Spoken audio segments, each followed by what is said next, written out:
अहम ही सर्व यज्ञानां भोक्ता च प्रभुरेव च न तु माम अभिजानन्ति तत्वेन अतश्च वन्तिते.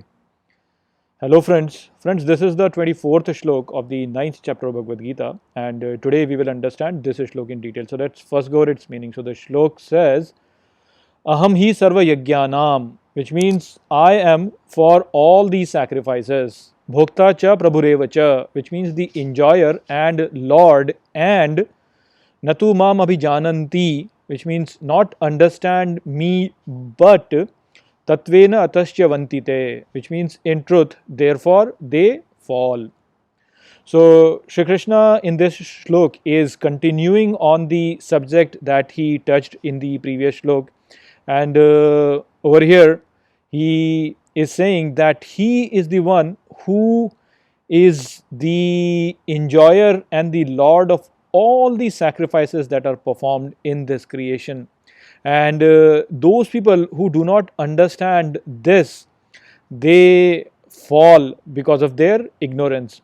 So we already discussed this idea a little bit in the previous shlok, wherein we said that whenever we are doing any action in this world, any action, we are actually performing that action for Sri Krishna. It's just that we do not realize it that we are performing it, and we think that we are performing it for ourselves.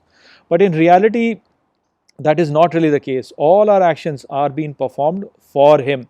Now, we might accept it or we might not accept it. If we accept it, then it will bring us a lot of credit.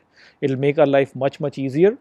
But we unfortunately do not accept it, and we think that we are doing it for ourselves. And that is what is the cause of all the suffering that we face in our life. So, if you were to understand this shlok in a deeper sense, then this will really give you meaning to your life.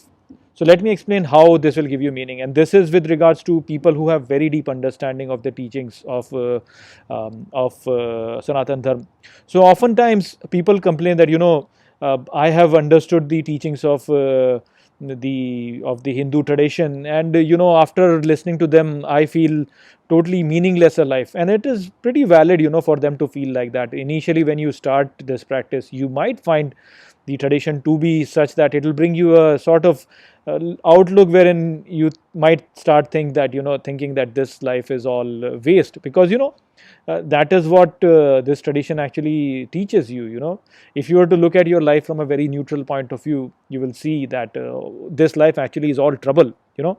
uh, you are born, and the process of being born in itself is quite painful, and it's very shocking in that sense. And then you live all your life you're struggling, and you accumulate a lot of things so that you can find security, but security cannot be found anywhere. You make a lot of effort to save things for your children, and then you basically die. So you don't really gain much. You basically are born and then you die. You don't really take anything with you. You maybe can leave something for your children, but eventually your children will also die.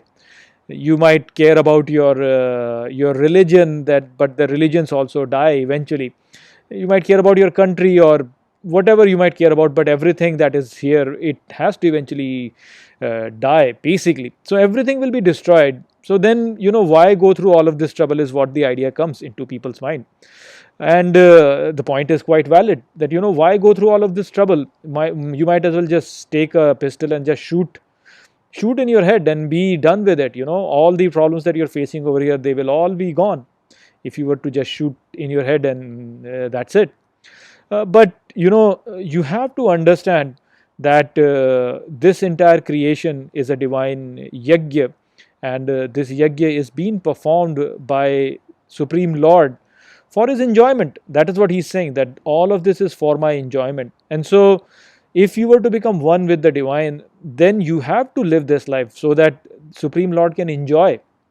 If you were to take it, if you were to make him separate, and if you were to make him with you also, then also you can say that this entire process has some reason to it, and you have to go through that. And as you will go through your life, you will see that everything happens for a reason, and that reason is basically what is the enjoyment of the divine. The divine wants to enjoy, and therefore you have to live. You have to go through all of this pain and trouble. It's all for your enjoyment itself. You have to enjoy it. in that sense. It's for his enjoyment, and he is you and you are him. If you become one with him, then of course, so this is all for your enjoyment or for his enjoyment if you were to separate yourselves from all the events happening over here. So in the previous look, we looked at it, right? We understood how if you were to make an effort to earn money, then you are worshipping Kuber, and then whatever you make an offering to Kuber then makes that offering to the Supreme Lord. So in that sense, whatever you did in your life, it eventually is for the benefit or for the enjoyment of the divine. And so whenever a person does anything, then that action is for the divine. So you have to stay in this life for his enjoyment, and you should only leave this life when the divine has decided for you to leave. When he is satisfied with whatever you have done, then he will pull you anyways. So think of this creation in that manner, and if you were to look at it from that point of view, then everything that you do over here becomes meaningful, because you are doing it for the Lord. Lord wants you to do that, so that then you can get to him. We do the mistake of always thinking that we are doing it for ourselves, and that is what is the problem. Whenever we think that we are doing it for ourselves, then basically we end up complicating our lives. We make things very complicated in the sense that we then think that we are doing it for ourselves, and there is this separation that creates, and you're not really able to be one with him. And instead of really focusing on what the divine wants us to do, we start thinking about what we want to do, and that is where we then create problems for us, because then it's our ego, it's everything for us, me, and when it's like that, then it becomes all struggle. On the other hand, if he becomes your companion and you're doing everything for him, then everything becomes like a breeze. His help is with you at that point of time. He wants to help you, he wants you to come to him. So that is what you have to understand. If you want to make your life meaningful, then instead of doing everything for yourself, do it for the Lord, and you will always be happy. It will always come out nice. You will always enjoy the ride like that, and you will never falter. You will never really find struggle in your life. So you have to only care about one thing and one thing alone. That is your relationship with the divine. If you were to keep that in mind, everything will sail through. It's only when we start to bring in other things that make our life complicated, and that is what all the traditions actually say, that just worship him, just worship him, just worship him. That's why the Muslims say that we only worship that one Lord, because that is what is meant. And here Gita is also saying the same thing, that you only worship him.